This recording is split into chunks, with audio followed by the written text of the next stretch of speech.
बढ़ाते हैं। अज्ञानी अपने में दोष रखता है, इसलिए उसे सर्वत्र दोषी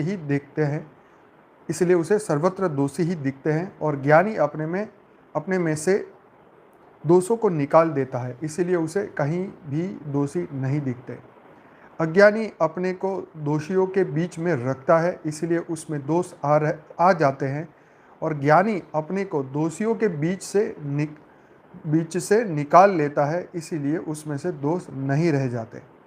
तो ये बहुत सुंदर सी बात है, बहुत बढ़िया बात है कि दोष देखने की आदत तो हमारी काफ़ी समय से रही है और अपने आप को दोषी ना मानते हुए हमेशा दूसरों को ही दोषी मानते हैं।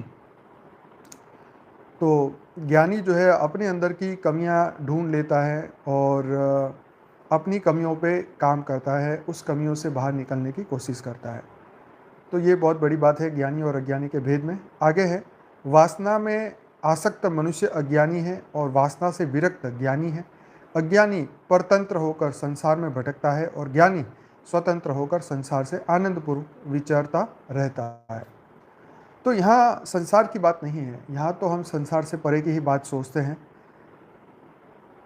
आसक्त कोई भी वासना हो, इच्छा हो, कामना हो, द्वेष हो, अहंकार हो, उससे आसक्त मनुष्य अज्ञानी है। मतलब वो जब तक मनुष्य में रहेगा तब तक वो रियल ज्ञानी नहीं बन पाएगा, क्योंकि ज्ञानी को पता है कि क्या हमारे लिए इम्पोर्टेंट है और क्या हमारे लिए इम्पोर्टेंट नहीं है।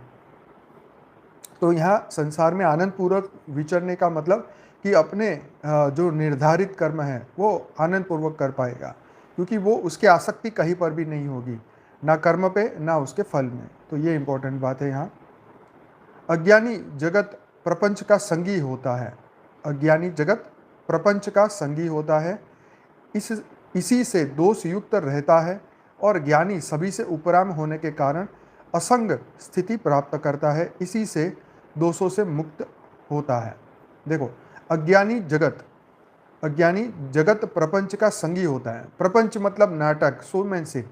तो जहाँ शोमैनशिप दिखती है वहाँ पे अज्ञानी जो है उसको देख के खुश होता है, वो उसका संग करता है, उसको वहाँ अच्छा लगता है और इसी से दोष युक्त रहता है। मतलब उसी के अंदर जो है, उसके अंदर, क्योंकि जो देखेगा वो उसे प्राप्त करेगा। तो प्रपंच को देखेगा तो प्रपंच अच्छे लगेंगे, शोमैनशिप देखेगा तो शोमैनशिप अच्छा लगेगा।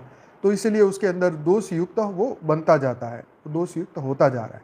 और ज्ञानी सभी से उपराम होने के कारण असंग स्थिति प्राप्त करता है। मतलब ज्ञानी जो है इन सभी से, अपनी बुद्धि से वो दूर रहता है, तो इसलिए उसकी बुद्धि जो है इन चीज़ों में नहीं फंसती, इसलिए वो उपराम रहता है, इसलिए वो इस दोष से मुक्त हो जाता है। ज्ञानी उन सभी पदार्थों के प्रति रहने वाली आसक्ति, ममता का पहले ही त्याग कर देता है। जो पदार्थ आगे कभी छूट जाने वाले हैं, लेकिन अज्ञानी पदार्थों के छूट जाने पर भी ममत्व बनाए रहता है और दुख भोगता है। इसको फिर से समझते हैं धीरे धीरे करके।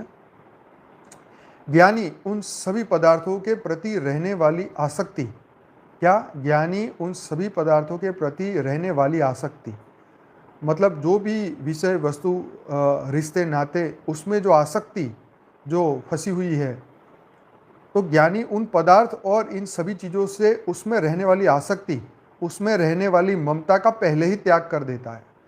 क्योंकि ज्ञानी को पता है कि हर चीज़ परिवर्तनशील है, कुछ भी नित्य नहीं है, हर समय कुछ न कुछ रहने वाला नहीं है। आज जो रिश्ते हैं वो कल रहने वाले नहीं है, देह समाप्त होगा तो रिश्ते भी समाप्त हो गए। तो वो ममता का जो भाव है वो पहले ही छोड़ देता है। तो इसीलिए उसको पता है कि ये छूटने ही वाला है, ये 4 दिन की ज़िंदगी है। सब बोलते हैं ना, मौज कर ले मौज कर ले, पर ये क्या कोई आज तक दुनिया में कोई मौज कर पाया है?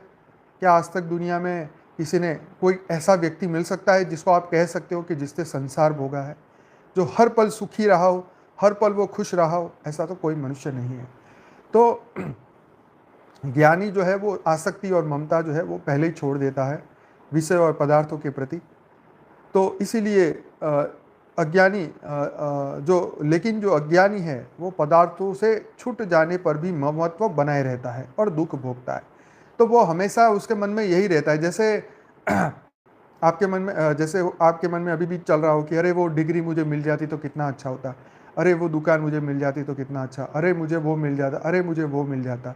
तो आज भी अगर आपके मन में कुछ भी पाने की लालसा बाकी है, कोई भी चीज़ जो आज भी आपके मन में ये सोचवाने को मजबूर करती है, तो इसका मतलब ये है कि अभी भी आपने उन चीज़ों को नहीं छोड़ा है।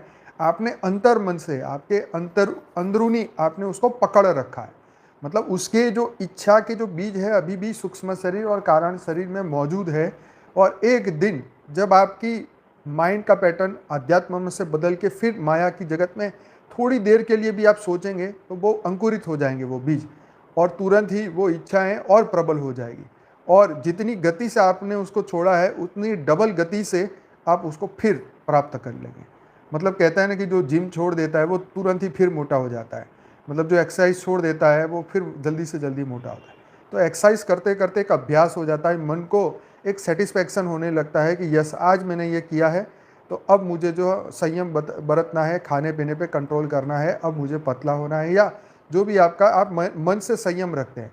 और जैसे ही आपने एक हैबिट बदल दी, तो वो हैबिट बदलने के कारण क्या है, वो मन का संयम टूट जाता है, उसको पता ही नहीं कि कहाँ रुकना है, वो फिर धड़ाधड़ जहाँ से छोड़ा था वहीं से पकड़ के फिर आगे बढ़ता है।